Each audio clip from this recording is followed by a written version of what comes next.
Welcome back. રાજકોટમાં બાળકોના ખોટા રિપોર્ટ બનાવી આયુષ્માન કૌભાંડ આચરાયું છે. 2.53 કરોડના કૌભાંડને લઈને જિલ્લા આરોગ્ય અધિકારી ડોક્ટર પી.કે. સિંહનું નિવેદન સામે આવ્યું.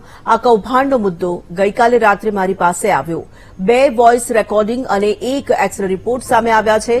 આરોગ્ય વિભાગ સમગ્ર કૌભાંડની તપાસ ચલાવી રહ્યું છે. તપાસ બાદ જો કૌભાંડ થયું હશે તો કાર્યવાહી કરવામાં આવશે.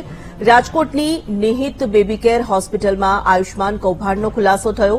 બાળકોના ખોટા રિપોર્ટ બનાવી આયુષ્માન પોર્ટલમાંથી પૈસા વસૂલવામાં આવ્યા.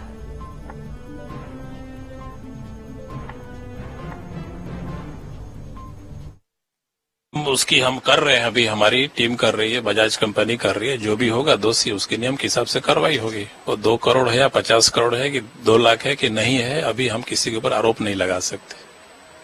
પ્રાથમિક તમારી જાણમાં આવ્યું છે આ પ્રકારનું થયું? કાલે મારી જાણકારીમાં આવેલા છે કંપની દ્વારા 2 વિડીયો 2 વોઇસ રેકોર્ડિંગ છે, 2 એક્સરે ફોટો છે, પણ અમે સચ્ચાઈ કેટલો છે એ જાણ્યા વગર ઓથેન્ટિક કોઈ કહી શકતા નથી.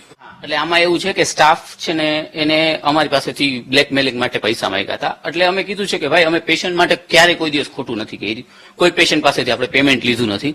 અત્યારે જો આ પેશન્ટના સગા બેઠા જ છે, બારે બેઠા જ છે, અત્યારે દાખલ છે પેશન્ટ, એના સગા બેઠા છે, એને તમે પૂછી જાઓ, તમારે આઈસીયુમાં વિઝિટ કરો કે 800 ગ્રામના બેબી છે. હવે એમાં એમ છે કે 800 ગ્રામનું બેબી છે, હવે એને તમે એમ કહી શકો કે આ ખોટે ખોટું દાખલ કર્યું છે. 1 કિલો 200 ગ્રામનું બેબી છે, બાળક છે, અત્યારે દાખલ જ છે, અને એ આપણે ખોટે ખોટું દાખલ કર્યું છે એમ કહી શકીએ. અત્યાર સુધીમાં કેટલી સારવાર સાહેબ બાળકોને આપવામાં આવી છે અને આ ગ્રાન્ટ ભલે મંજૂર કેટલી, આયુષ્યમાન કાર્ડ કેટલા લાભ? મારે સાહેબ ડેટા મારે કમ્પ્યુટરમાં જોવો પડશે કેટલા છે, પણ એટલું તો સાહેબ કન્ફર્મ છે કે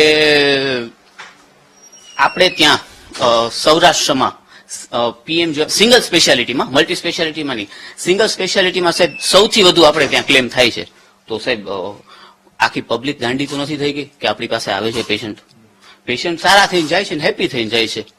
કોણ આ જે સ્ટાફ હતો એનું નામ શું છે ને કેવી રીતના બ્લેકમેલ કેવી રીતના? એટલે એનું નામ છે રવિ સોલંકી છે, અને એને અમારી પાસેથી પેમેન્ટ માંગ્યું હતું. એટલે અમે કીધું છે કે અમે જો બ્લેકમેલ સામે અમે નથી ઝૂકવાના, અને આજ છે ને ક્યારેય નથી ઝૂકવાના. એને કેમ પેમેન્ટ કેમ કે તમે આ બધું વસ્તુ અમે તમને મીડિયામાં જાહેર કરી દઈશું. મેં કીધું કાંઈ વાંધો નહીં, મીડિયામાં હું જવાબ આપી દઈશ, કાંઈ વાંધો નહીં.